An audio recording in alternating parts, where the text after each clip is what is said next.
Good afternoon, everyone, and welcome back to the TG webinar series. Today's presentation is on leveraging the AWS Cloud for local government GIS. My name is Sarah Dennis, and as always, I'll be hosting for Timmons Group today. If you have any questions about Timmons Group or our webinar series, please don't hesitate to reach out and give me a shout. All of our attendees are muted upon entry today, and we'll only be taking questions through the question and chat tools on your webinar interface. Speaking of questions, our presenter has said to please feel free to interrupt him at any time with a question, and he's going to keep it pretty loose and wants to take those questions as they come. You don't have to wait till the end. So, getting to our presenter, please welcome Vish Uma. Vish is an all-around nice guy who refuses to be labeled, but has worked here for about 10 years in our geospatial division, and he wouldn't tell me the date he started either. So welcome, Vish. And now that we know Vish, who is secretly a senior software architect, to our webinar series. Vish, turning it over to you. All right. Thank you, Sarah, for that introduction. And I should be especially thankful to Sarah today because she just drove 5 hours to get here and start this webinar like an hour ago. And she drove in from Tennessee. Woo-hoo. And apparently there is a city that shares the boundary with Tennessee, like Kansas City. I did not know this, but, you know, I learn something new every day. All right.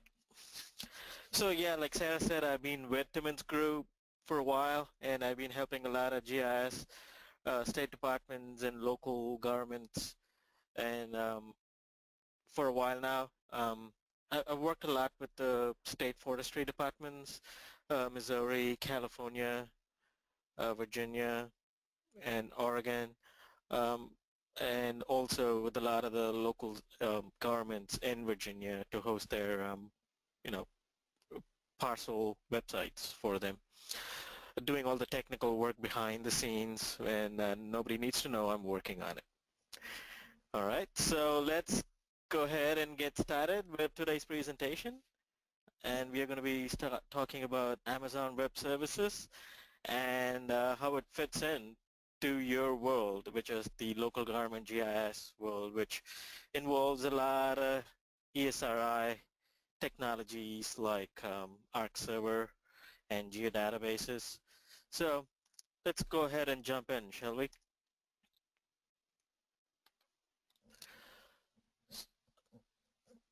Most of you would have heard about AWS by now. You know, it really needs no introduction, but AWS is a secure cloud services platform which offers computing power, database storage, and content delivery, and other functionality to help organizations scale and grow. So this is basically you get a computer whenever you need it. And when you don't need it, you can give it back and you don't get charged for it. It's not a, it's like renting something. So you don't need to run your own data centers, you don't need to buy your own computers, you don't need to wait for them to go obsolete within a year and buy new ones, and you don't need to go through your purchasing department. All you need to do is sign up for an Amazon Web Services account, and you can rent all the computers that you want. And it's not just computers, as you'll see as and when we get into it. It lets you do a whole bunch of other things that's going to make your life a lot easier. It's kind of like, you know, renting anything that you would, you know, like renting a video game. You know, you use it and you give it back, right? So that kind of, the principle applies here. So Amazon Web Services is attractive to a lot of people because of multiple reasons. One is pay-as-you-go, and there are multiple options for it, but pay-as-you-go is you only pay for it if you have the machine running and if you're using it. And if you're not using it, you can terminate the machine and you don't have to pay for it anymore. That's a novel concept, and whenever you are buying machines and running it in your own data centers, you don't have that option of doing so. Just like cars, nobody wants a used computer. It also gets you into a lot of cost optimization. Like I said, computers go out of date very soon these days. You get new processors coming in, new kind of storage coming in, SSD, and things like that. So you got to be on top of that technology and on top of that industry to keep up with everything that is happening over there. But in here, you don't have to. You can run the machine that you choose today for the next 2 months, and when you realize that you need more compute power or if you need more memory on your machine, you can look at the other options that are available, and from AWS there are plenty of options to pick from what kind of machines that you need. Do you need a compute heavy machine, a memory heavy machine? You can even rent machines which have a better GPU. So you can upgrade every 2 months if needed. So you're not locked into a single machine for the next X number of years, and you pay for what you use. And if you use a lot, it's just like anything. When you're shopping for things, uh, the more you use, the less you pay. Or at least that's what Costco and the big retailers want you to believe. So they want you to buy in bulk. So in the case of Amazon, it is kind of true. The more gigabits or compute power that you use, the amount that you pay, or at least per hour, and the instance pricing, they do go down by a bit. And the other advantage is also they all run on standard infrastructure. So Amazon labels them M4, M4 large, and C or T2 nano. So these are all similar hardware, and they're all running on similar technologies. So you can hire people who are Amazon certified and have them help you with things. I think Amazon also will let you consult or can help you consult on these things, and you can hire Amazon to help you with your needs. So Amazon is also doing really good in the industry when it comes to cloud computing. As you can see from the Gartner chart here, Amazon's way up there, and Microsoft's trying to catch up, and Google is trying to catch up, but they are way ahead of everybody. When it comes to their ability to execute or their completeness of vision. And just from me being a tech guy, and from my perspective, it's just they're just so much ahead and forward thinking that I don't even know that I need something, and the next day Amazon's going to come out with it, and then I see like 100 use cases for that technology that Amazon just came out with. So they really push the boundaries, and they have really new technologies like Lambda and EFS, and they just, I think it recently went out of beta in the summer, I believe. So which are all very exciting and helps you solve your problems in creative ways. And that is one of the things that I enjoy about using Amazon, is it lets me think about the problems that I'm solving differently. I can actually calculate the cost of my architecture. At least I can get an estimate of it. And I can tweak my architecture to fit my cost. And I can say, hey, can I pay less if I do it this way? So that is a novel concept, and whenever you're hosting it in your data centers, you really don't have that kind of option, because you buy your hardware and you're pretty much stuck with it. So Amazon, when they're hosting all these servers for everybody, and they do host the servers for a lot of people like Apple, Airbnb, and Netflix, which pushes a lot of traffic through to everybody's living rooms these days, whether you're watching House of Cards or everything. So yeah, they do have a lot of computers, meaning they're all sitting in a lot of data centers around the world. And as you can see here, they have a lot of data centers in North America, in Europe, in Asia, in Australia, in South America. Although they don't have any, as I can see on this map, they don't have any in Africa. So yeah, so maybe they should work on that. So okay, All right, so whenever you're talking about these data centers and all these blue dots that you're seeing on the map, they're all called regions, and each one of these regions are made up of availability zones. So let me get a little bit into the regions and availability zones here. So each region is completely independent. So there are a lot of regions in North America. So you have a US East region and a US West region, and you got multiple regions on US West and on the US East.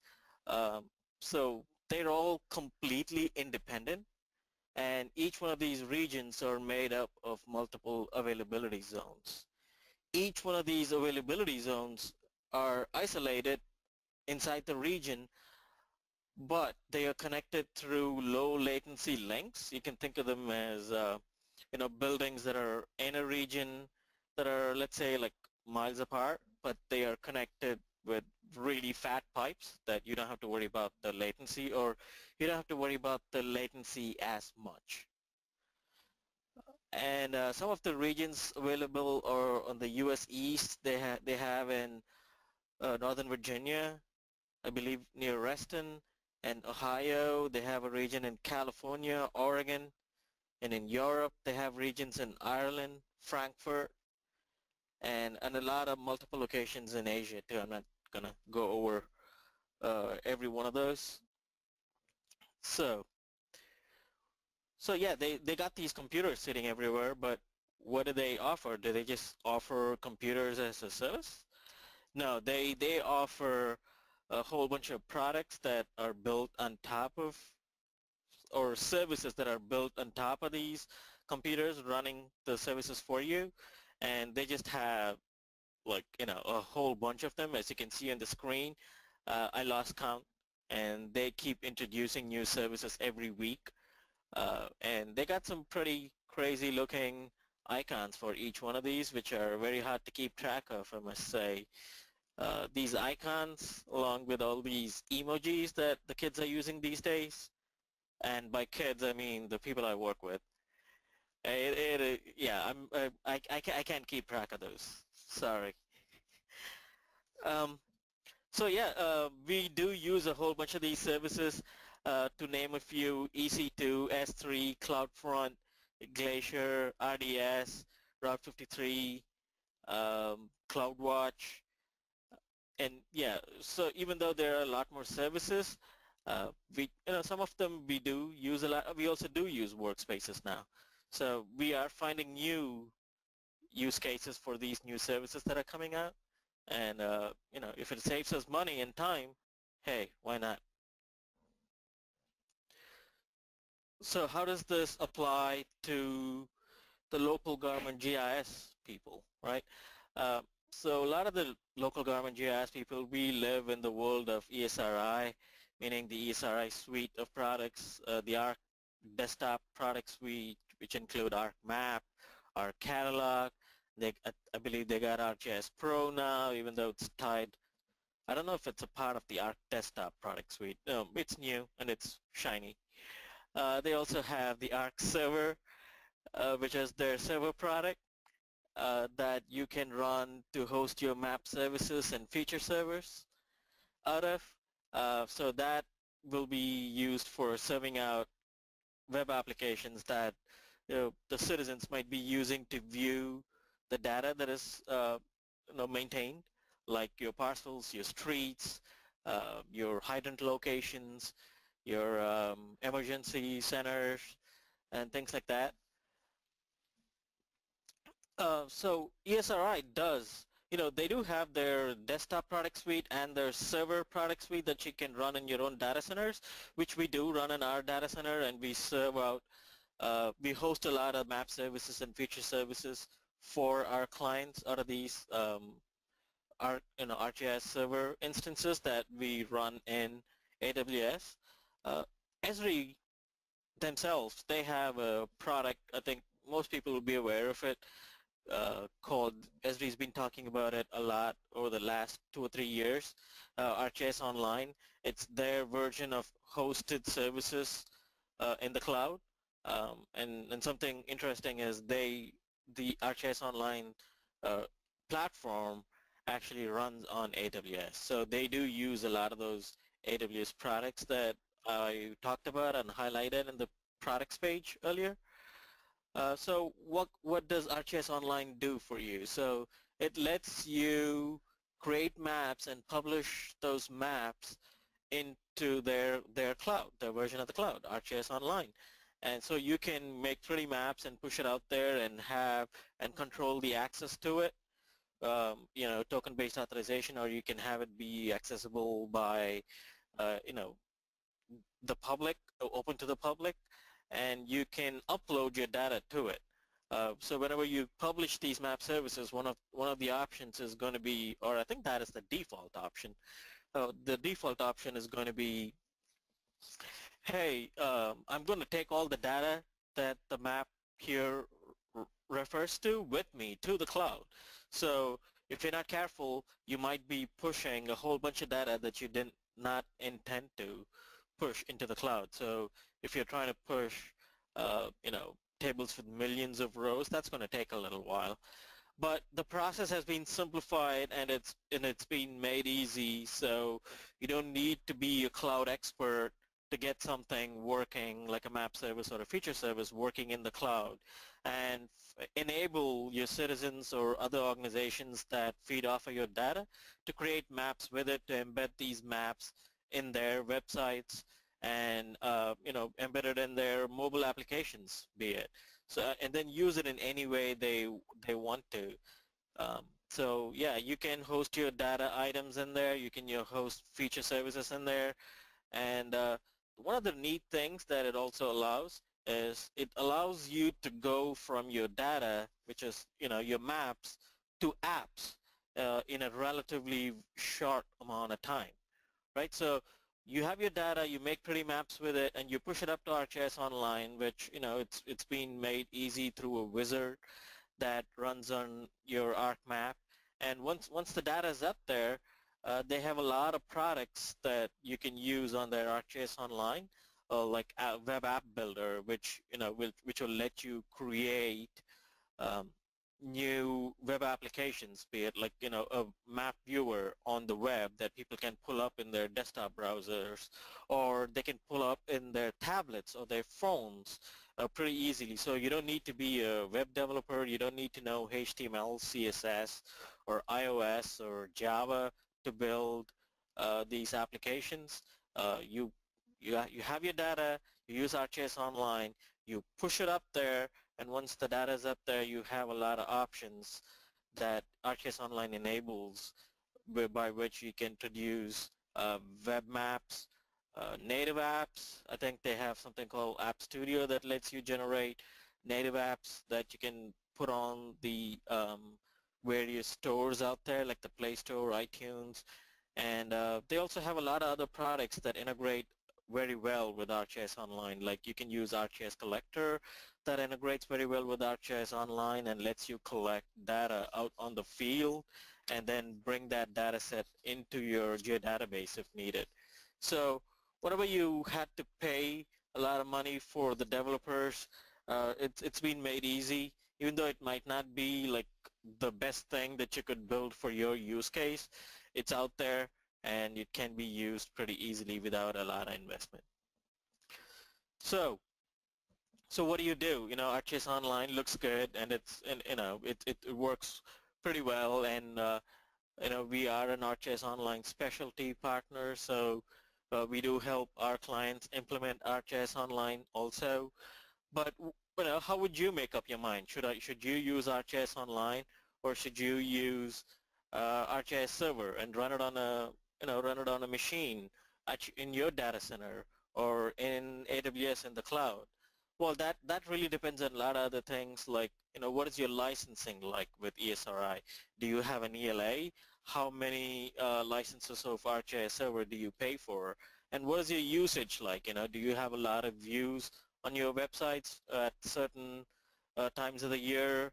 Or do you run a high traffic website, and what other partners are rating your data and integrating it into their applications? You know, what kind of uptime that do you need to have? Do you have the right people that you need to be able to support an application that citizens are using and they are relying on to get the data that they need? Can somebody wake up in the middle of the night to come fix it or troubleshoot an issue that is happening? So it is a complicated decision, and it comes down a lot to costs, time and cost, which, you know, time really just translates to cost. So yeah, so there's a lot of factors that needs to be considered when you're making this decision. Maybe you can use both. Maybe you have some internal use cases that you cannot use ArcGIS Online for, or maybe you have some sensitive data that you do not want to push it up there for, and you have some security control requirements. So maybe you can use your own ArcGIS server and have an ArcGIS Online account that really, you know, instead of copying the data up there, you can have ArcGIS Online.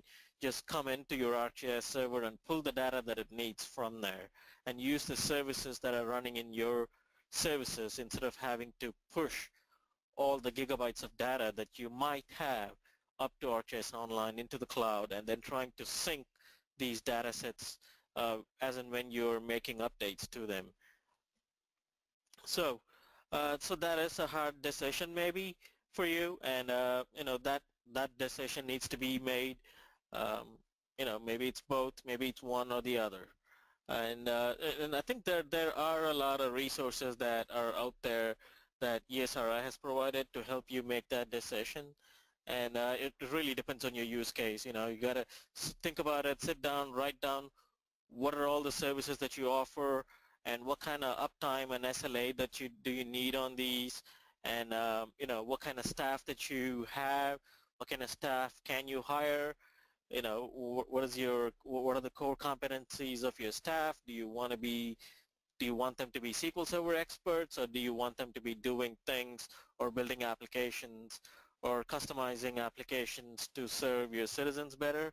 So that is something that you will need to consider. So since we are talking about AWS, I'm going to be going forward, I'll be concentrating on running your ArcGIS server in AWS. So when you are running your ArcGIS server on a machine in AWS, you know, what does that mean? You know, is the machine out there for everybody to access? And you know, how secure is it? So those are all very good questions, and Amazon, you know, as you would expect, has an answer there. It's called their virtual private cloud. I'll probably be referring to it as VPC because, you know, I use VPC very often, and I probably don't even realize that I'm saying it and not the expanded version. So the virtual private cloud gives you security, and it has, you know, it is a virtualized cloud, so it really helps mirror your current traditional network setup that you might have in your data center, and it lets you mirror the same setup in the cloud. So you can have all the security practices that you have in your data center in place in AWS through VPCs, and it has a lot of other functionality in there. You can create subnets inside your VPCs, and you can create public subnets and private subnets. Public subnets are some that are, you know, are generally referred to as subnets that host machines that serve out onto the internet, serve out requests from the internet, or, you know, requests from the internet come into these public subnets. Private subnets or more secure subnets where the machines in it cannot be accessed from the internet, and this might hold your you know, more you know, other servers like database servers, and anything that hosts sensitive data can be in your private subnet, and you can create the right security groups and NACLs, which is Network Access Control Lists, to enable the routing between these subnets and routing of traffic to the instances.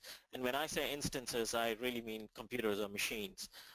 So you can control the routing to these instances and to these subnets and the routing between these subnets through the various options that are available as a part of the VPC offering from AWS. So EC2 is what it's the name of the product from AWS. I think it expands to Elastic Compute Cloud, so C2, that makes it. So that's the product that lets you run machines in the cloud, in your VPC, in your subnet. So you can make you can start up a machine from your browser, or you can make HTTP API call to start a machine for you. You got to give it basic parameters like what kind of machine do you want to start up, and what region do you want to start it up in, like the US East region, the West region, or Ireland. Where do you want to start up these instances? And EC2 also offers different kinds of instances too. So you're not limited to just one kind and one rate. So they offer you on-demand instances, spot instances, reserved instances, and dedicated hosts, which we'll be coming to. And all these instances will let you enable or will let you run both Linux and Windows machines on them. With the on-demand instances, you pay for compute capacity by the hour with no long-term commitments, or you don't have to pay anything up front. You can increase or decrease your compute depending on the demands of your application. You can turn it on and off, and you can reduce the sizing on these instances as and when you see fit. It could be every hour, it could be every half hour, it could be every year, or it could be every month. So it's what you need, and you only pay for what you have running and using at any point in time. And reserved instances are very nice when it comes to cost savings. Reserved instances can provide you with significant discounts compared to on-demand instances. They can reduce your cost by up to 75% if needed. The way the reserved instances work, and the reason why you're able to save money on them, is you lease the machines, or you buy commitments on these machines in a chunk of time. So you can buy like a reserved instance for 1 year or 3 years, so you have time commitments. So if you buy a reserved instance for a year, you have to pay for it. It doesn't matter that you don't need it, and you don't have to after a month. You have to pay for the whole year. So so that's how that works. And the spot instances allow you to bid on spare EC2 computing capacity. They help you reduce your rates by up to 90%, but they are kind of specialized use case, because you're not guaranteed that you're going to have that compute available to you. You can basically say, I want to lease a machine when the rates drop down to 10 cents an hour. So you're just going to sit on it, and until the price drops down to it. Then once the price gets to the level that you have asked for, spot instances will be made available to you, and you can use them for specialized applications. So not all applications can use such a availability of machines. You got to have like specialized use cases, like maybe you're cooking a map tile caches, right? So you're okay to wait on it, or you're processing a lot of data, and you're concerned about the cost, and you have the time, and you can wait on it. So you can run these kind of jobs in spot instances as and when they become available, and get yourself a nice 90% discount. You also have the option of having a dedicated host, which is basically you get your own machine over there in the AWS data center. So nobody else is on it, and it's just you and your application that are running on that machine, and which could be useful if you have some licensing restrictions for things like SQL Server licenses or ArcGIS Server licenses, where you can't just fire machines up and without worrying about the licensing on them. We have a question. Ah, nice. Does Spot work with ArcGIS Server? Spot can work with ArcGIS Server, but the kind of workload that you are going to have ArcGIS Server do, that's what's going to determine whether you can run it or not. Also, Spot machines come up and down whenever the price drops down to that level. So ArcGIS Server, you got to pay for so the licensing is going to restrict that. So it's not anything in the software that's going to restrict it. It's probably going to be the licensing that's going to restrict it. Maybe you can have ArcGIS Server come up and run some geoprocessing jobs for you, but ESRI has the option of bring your own license in the machines running in AWS. So you got to somehow activate the license, which is what is going to prevent you from using Spot instances for ArcGIS Server. Is that okay? Any other questions that we have so far, or Anyone else have questions? All right, I'll keep going. Okay. Okay, so next we can talk about the AWS Marketplace, which is it is a community marketplace. So you can you're basically selling or buying machine images there. So let's say you can make a machine that you installed your software on, and you're selling the software. Instead of selling the software, you can install your software on a machine and allow other people to run that machine image on their EC2 instances by the hour. So if just running an EC2 instance with nothing on it costs you 5 cents an hour, maybe you can charge them 10 cents an hour to run an EC2 instance with your software on it. So basically you're letting people use your software by the hour, or instead of selling them licenses, you're selling them AMIs on the AWS Marketplace, and you're allowing people to pay for your license or pay for your software by the hour, instead of you got to buy a license and you got to buy support on it and things like that. And even though a lot of software these days are going open source, there are some use cases where this will be applicable, especially when it comes to really specialized use cases. Otherwise, if not, it's not very hard to make your own AMI if you have the time to do it. A lot of companies like Bitnami and a lot of other reputed and trusted companies like Red Hat and even ESRI sells their AMIs on the AWS Marketplace.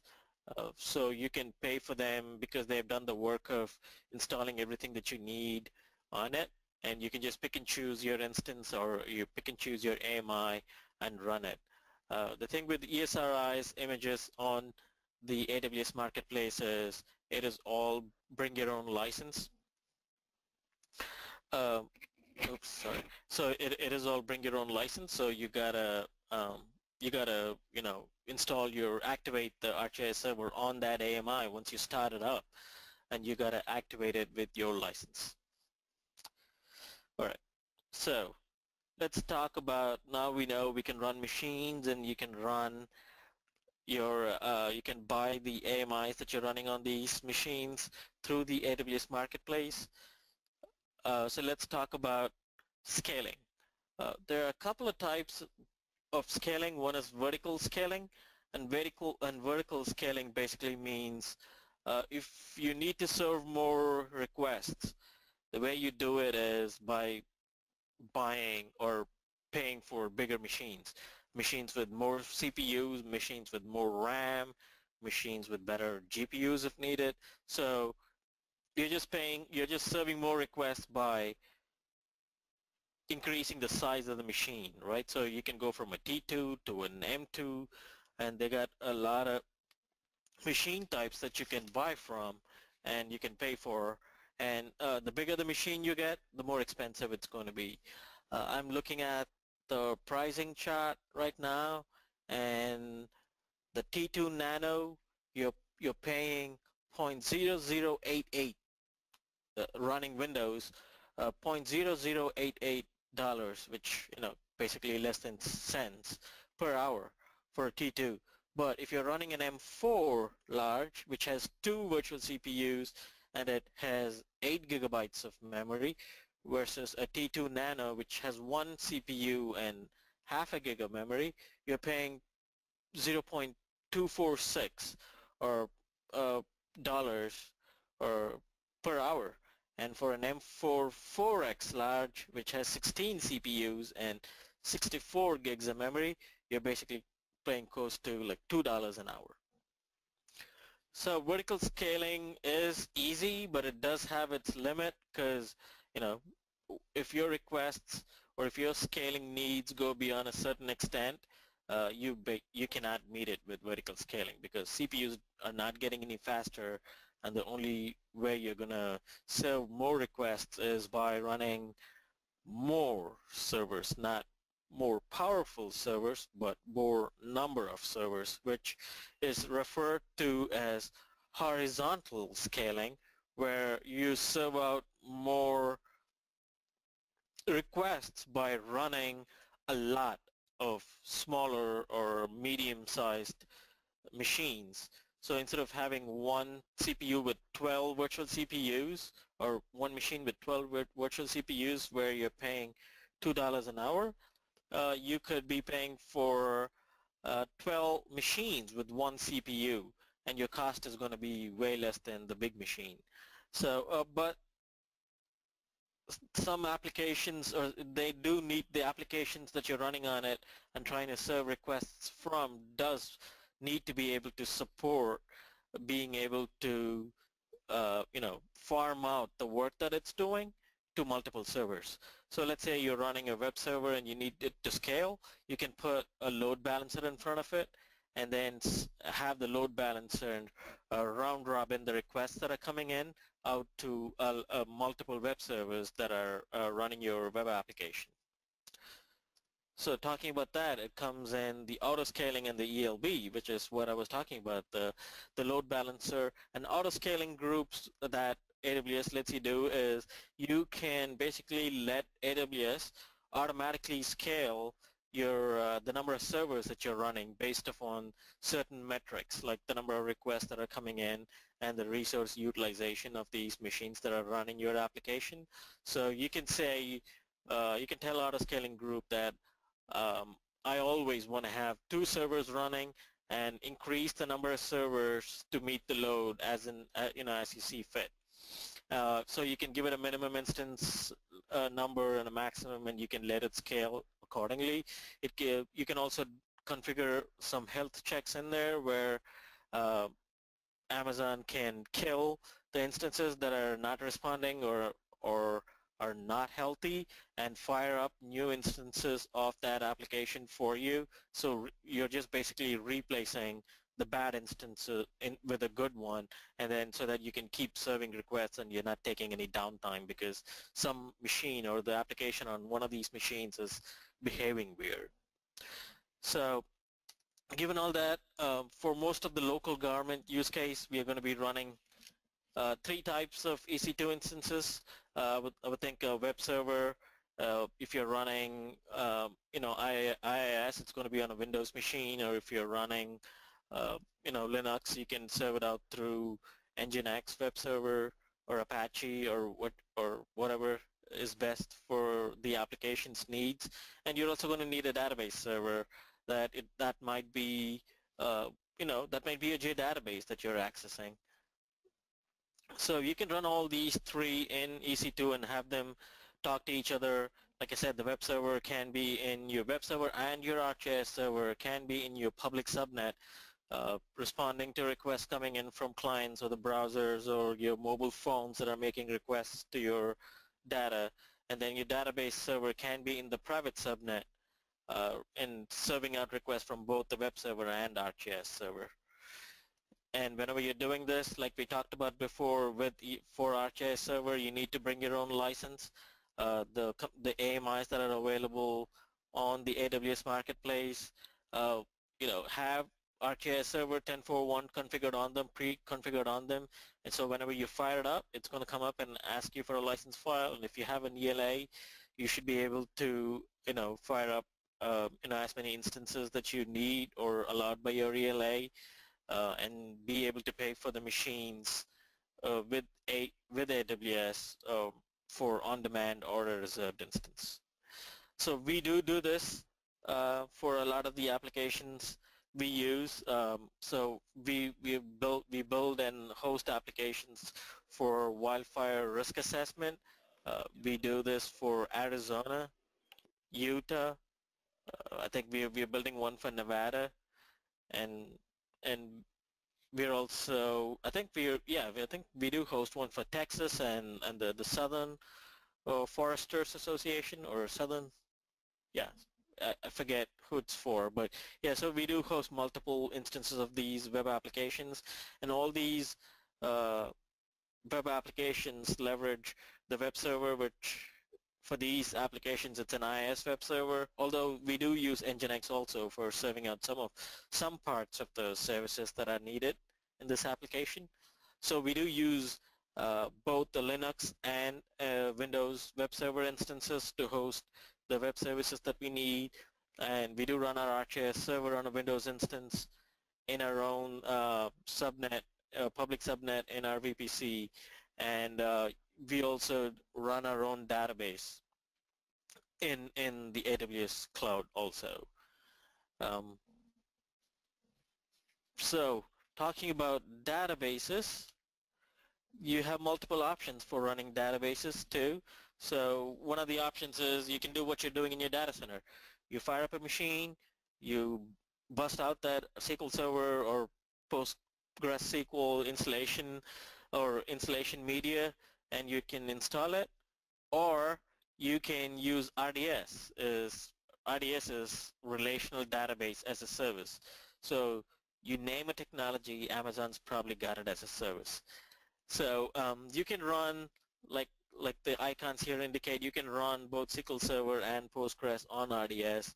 RDS is basically Amazon runs the database for you, so you don't have to do your database administration. Amazon does it for you. It backs it up. It lets you do the it basically manages for you. It eliminates the work, or it reduces the work of DBAs or the need for DBAs that you need, specialized skill sets that you need in the office.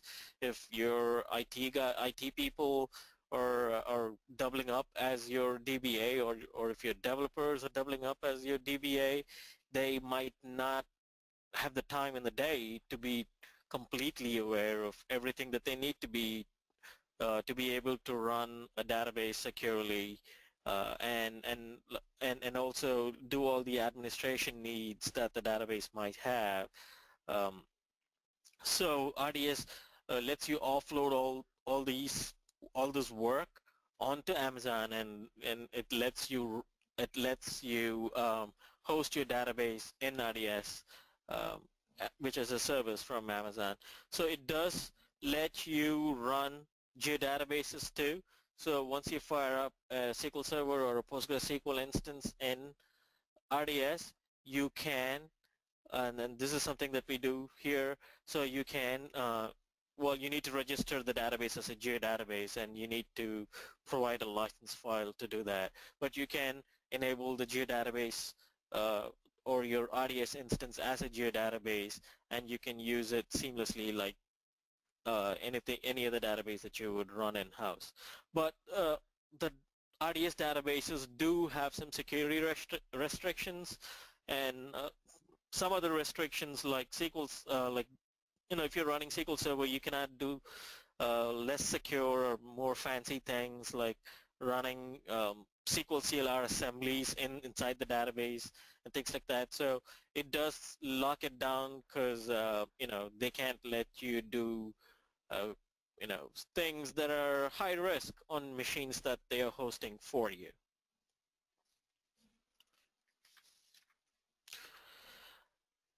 So let's say that you are running your database in an EC2 instance because you need total and complete control, and you want to be able to do whatever the needs for your applications are. It doesn't matter if RDS is gonna let you do it or not. You need to do it because you have applications that depend on being able to do it, and you need to keep them running. So you have to do what you need to do. So let's say you're running your geodatabase in RDS or in an EC2 instance, and you licensed the database using your enterprise license. So how do you connect to it? The database is out there in the AWS cloud, and how do you connect? How do you get the data into there? Or that's going to be tricky because that not anybody on the internet is gonna can have access to the database. It needs to be secure, so it's sitting in your private subnet. So how do you connect to it? How do you move data how do you edit data that is in the geodatabase in the cloud? How do you move data from your local network to the geodatabase in the cloud?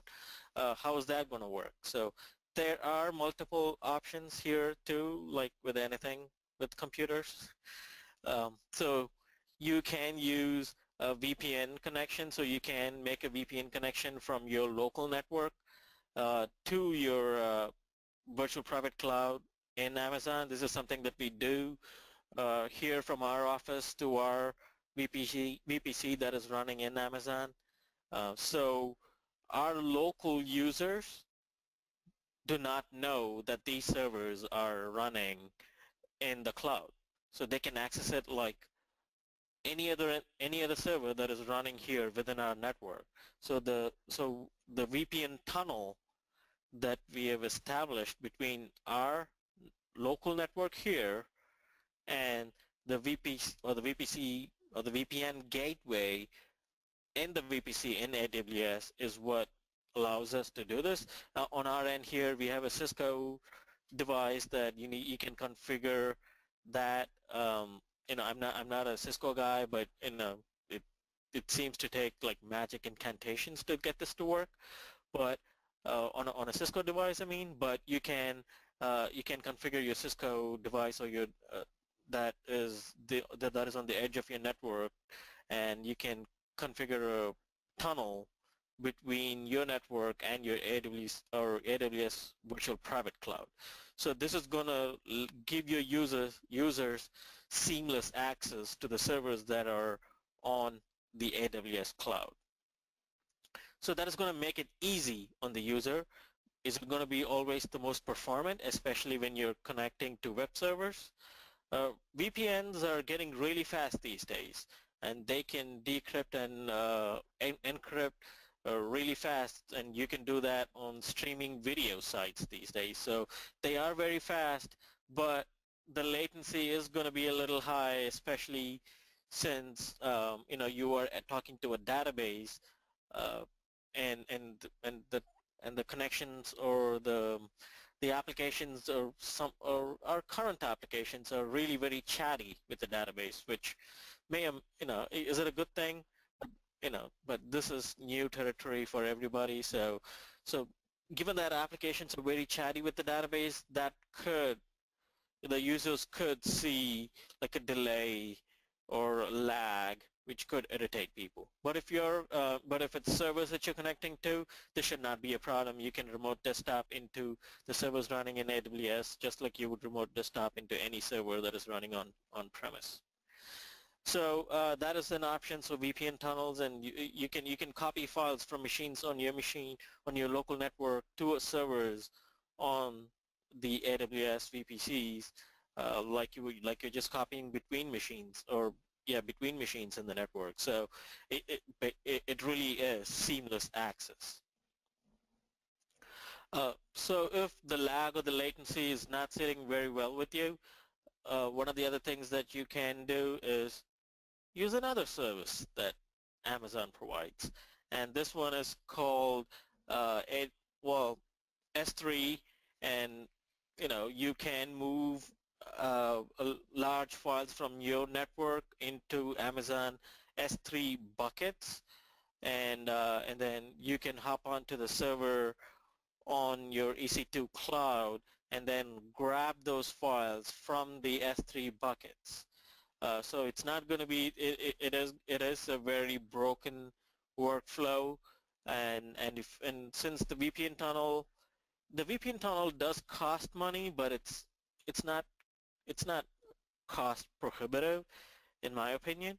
Uh, but if that is an issue for you, you can break up your workflow by transferring the files that uh, you have locally into S3 buckets and grabbing them from the S3 bucket uh, on your EC2 instances. So S3, what is S3? S3 is the Amazon's simple storage service, which provides us with secure, durable, and highly scalable cloud storage.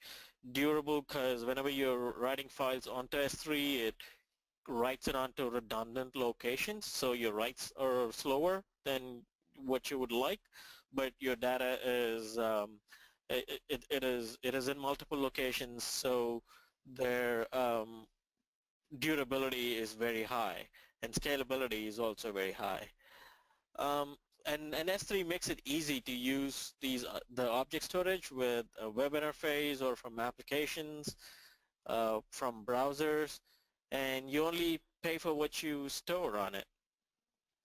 So it is very cheap. You're just paying pennies on the dollar for the S3 storage, and you can store huge files on S3.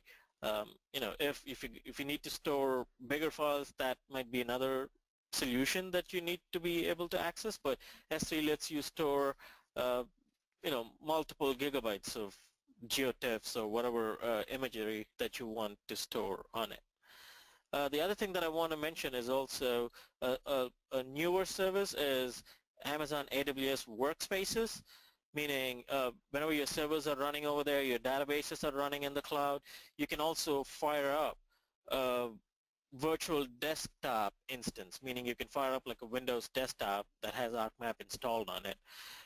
They have managed applications that you can buy from them, with all these pre-configured software. So you're basically, you can remote onto these desktop machines that are running in the cloud over there, and you can access it. You don't need to have, you can access it from home. All you need is a Workspaces client. It's basically like remote desktop, but it's a specialized client. So you can use remote Workspaces, which is a desktop that you're running in the cloud, to access your data and your services that are running in the cloud.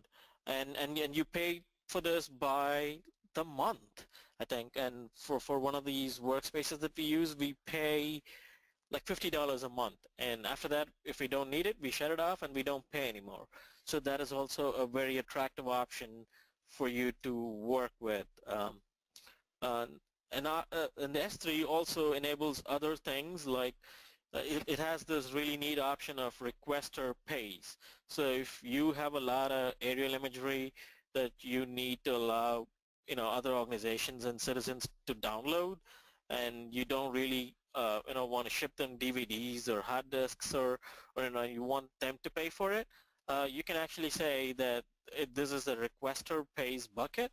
So what ends up happening is the people who are downloading it will need to pay for the bandwidth costs that your files are going to incur when they download it.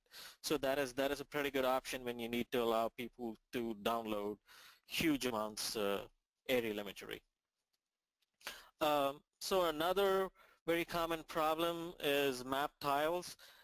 You need to run it for a while, so it takes a lot of compute capacity, and not only that, it also takes a lot of storage too. So it could run in like the gigabytes. One of the one of the map tile storages that we use for one of our wildfire sites uses up 600 gigabytes. So they can get pretty huge, and one of the good ways to store and serve your map tiles cheaply is Amazon S3.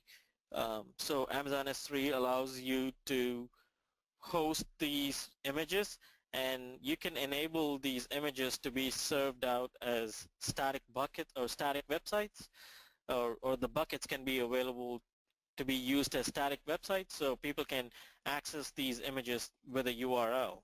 And since the costs are so so low on this, it is going to be very cost effective for you to host map tiles, especially when you got your browsers and your mobile apps pulling down like 12 or 20 of these things at the same time, given the retina displays on all our laptops.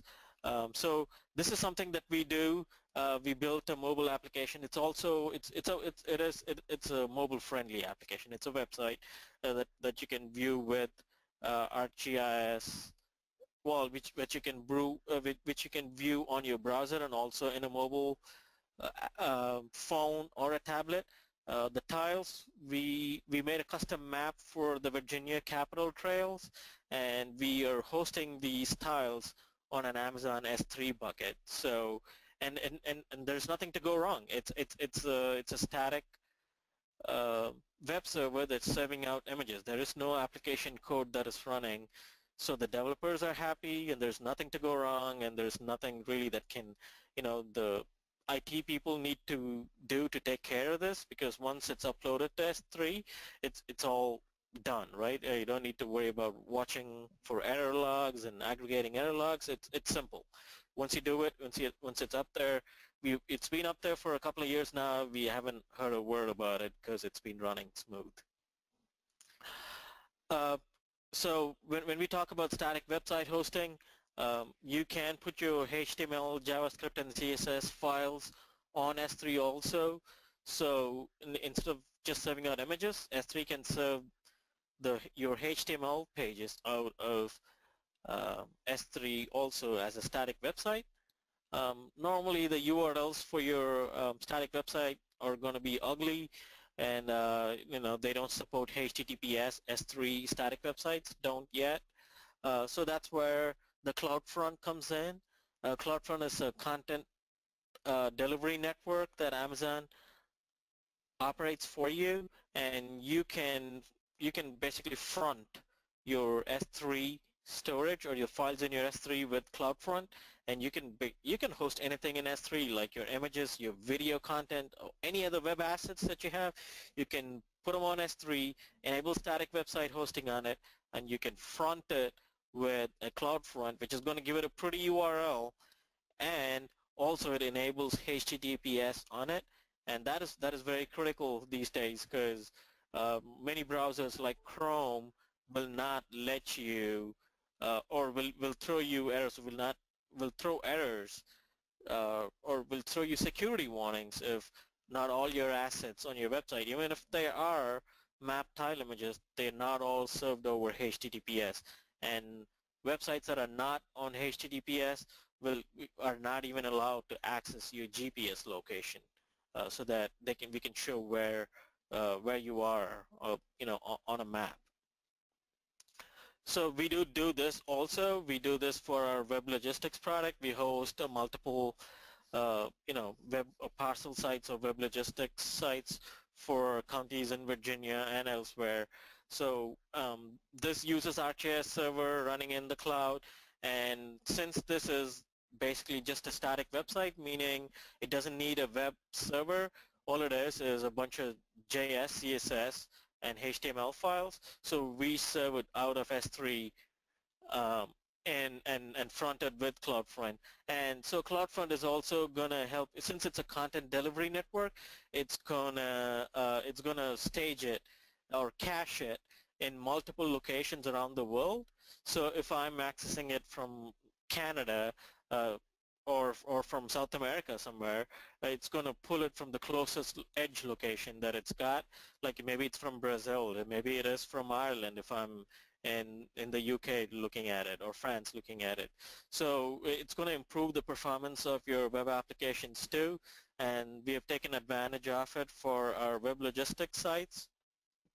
So that is also definitely something that, and it can save you a whole bunch of money and heartache too, because you're not running a web application. It's just a bunch of files sitting in storage that is being served out by S3. There is not many things that can go wrong, and that makes me feel good.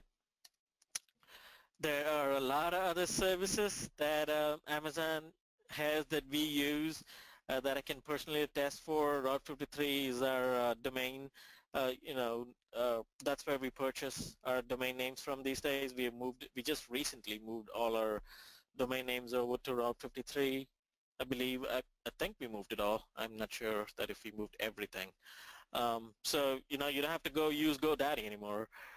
So you can use it buy it from Route 53 service from Amazon, and we use the Glacier service where we take our backups.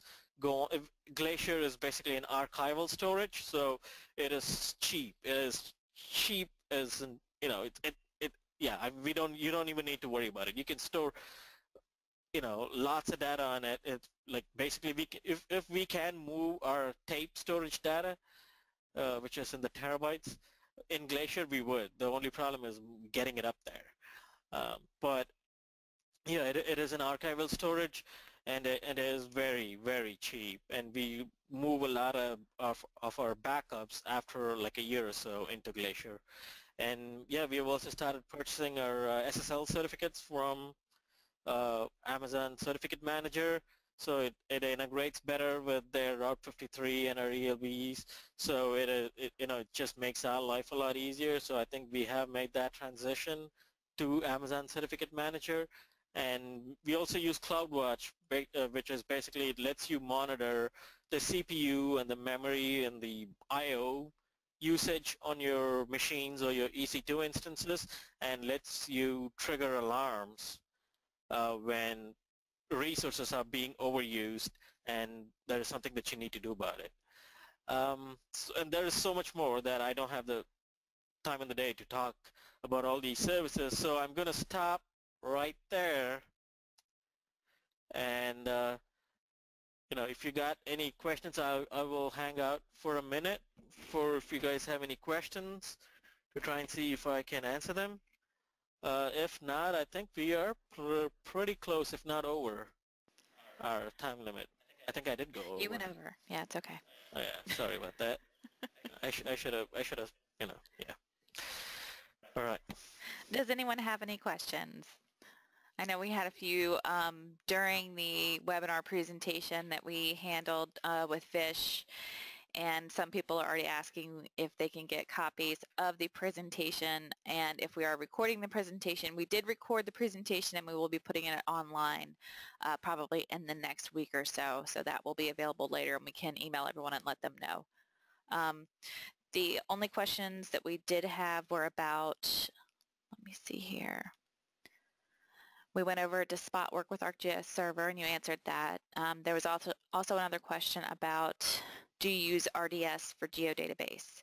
But I think you actually quickly answered that yourself during the presentation, so you might want to clarify that for a minute, but that's the only question we've got left. Okay then, all quiet. So we're going to go ahead and sign off. On behalf of myself and Vish and everyone at Timmons Group, thank you for attending today. Have a great afternoon.